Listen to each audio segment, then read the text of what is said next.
ចេញពីផ្ទះលើកដៃសំពះលានអ្នកទាំងពីរអរគុណលោកបានអ្នកម៉ាំងដែលឲ្យរូបកូនមានថ្ងៃនេះស្គាល់រសជាតិជីវិតនៅពេលផ្លាស់ប្ដូរមករៀងទីនេះ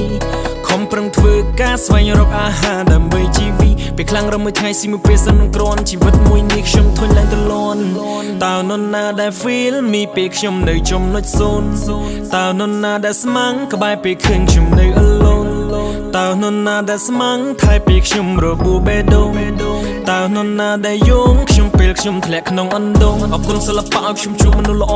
រាប់អានខ្ញុំដោយមិនគិតមានក្រអរគុណរាល់ទាំងធ្វើដោយភាពស្មោះសររាល់មនុស្សសញ្ចេតនាខ្ញុំនឹងថែវាបន្តមិនណាល្អខ្ញុំមិនភ្លេចនោះទេមិនណាដែលអាក្រក់ក៏ខ្ញុំនៅចាំដែរចាំរកសម្ដីគេនិយាយថាអាចសម្រេចព្រោះខ្ញុំណូតមុខវាក្នុងសភៅក្បាលឆ្កែ I do for my name yeah I do for my life thank all my friend always stay by my side ថាជីវិតខ្ញុំពីមុនវាលំបាកចំមិនណាយយប់មិនដេកថ្ងៃមិនដេកបង្ហូរញើសដូរបាយខំព្រោះតែចង់ឲ្យជីវិតនេះសប្បាយខំព្រោះតែចង់ឲ្យលែងមានអ្នកលេបខៃខំព្រោះតែចង់ផ្លាស់ប្ដូរ my life ខំព្រោះតែចង់ឲ្យជីវិតនេះវាហាយ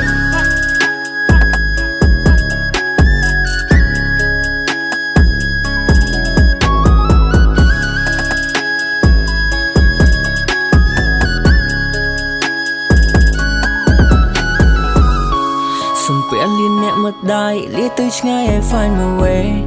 អ្នកមកកុំបារម្ភកូនធំហើយមិនក្មេងទៀតទេខ្ញុំចេះមើលថែខ្លួនឯងមកកុំចំបែង Yeah I'm okay ថ្ងៃមួយខ្ញុំនឹងវិលវ័យយកជោគយកជ័យជូនអ្នកទាំងទ្វេខ្ញុំមិនឲ្យអ្នកខកបំណងក្នុងនាមកូនច្បងនៅក្នុងគ្រួសារប្រឹងប្រែងទៅរៀនអក្សរសោះពេលបន្តខំទៅធ្វើការហត់ក៏មិនសូវបានសម្រាប់ទោះបីលំបាកក៏តែប្រាប់ខ្លួនថា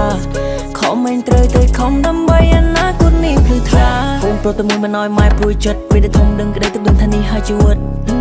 ពេលខ្លះពិបាកចិត្តពេកសម្រក់ទឹកភ្នែកតែឯងហើយប្រឹងងើបដើរបន្តញញឹមត្រដរលែទុកចំបែងហើយសងខំថ្ងៃមួយក៏នឹងជួយគ្រួសារឲ្យផ្លូវចាំចាយប៉ាមិនបានមកនៅក្បែរតាំងពីប៉ាចេញទៅដល់ឥឡូវប៉ាសងទុងយ៉ាងម៉េចដែរថាគុណសែននឹកប៉ាម្លេងទេជីវិតនេះមិនស្រួលពេលគ្មានប៉ាហៅដូចគេ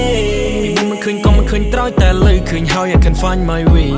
ពីមុនស្បូនណាំងពណ៌សមទុបបីឡងក្រុមដុំក៏មិនពេញចិនគីឥឡូវងើបមកសាំងឈ្មោះក៏សាំងគេទៅយងរៀងខ្ពងដូចខែ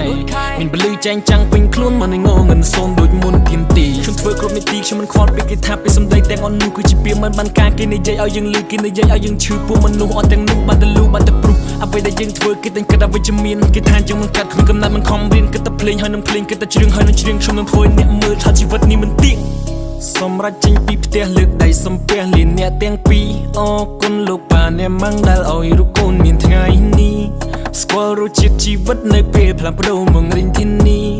ខំប្រឹងធ្វើការស្វែងរកអាហារដើម្បីជីវិត